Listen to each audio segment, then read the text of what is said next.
Ромашевич, спасибо, что приняли приглашение, приехали с таким коротким и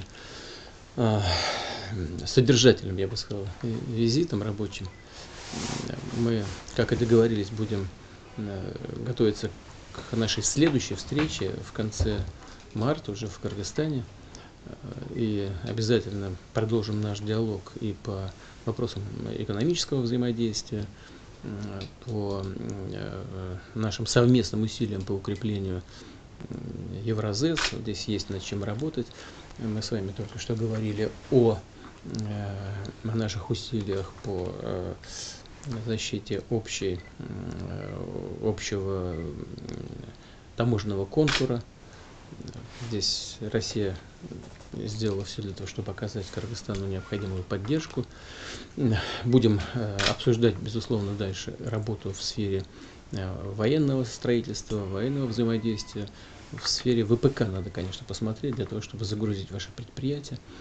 Ну и, разумеется, по вопросам миграционной политики. Мы понимаем, насколько чувствительны для Кыргызстана. И есть некоторые другие вопросы, которые вы сегодня поставили для совместного обсуждения, для совместной работы на ближайшее будущее. Вот предстоящие 1,5 месяца наши коллеги поработают, а на встрече в Кыргызстане в конце марта мы, надеюсь, финализируем все вопросы, которые были вами сегодня поставлены. Да, спасибо большое за такую возможность встретиться с вами, обсудить актуальные вопросы двустороннего сотрудничества. И мы с нетерпением, Кыргызстан ждут ваш визит в Кыргызстан, государственный визит. Для нас это очень важное политическое событие. И мы всегда рады вам, когда вы приезжаете в Кыргызстан. И когда мы с вами встречаемся, решается очень много вопросов двустороннего нашего сотрудничества.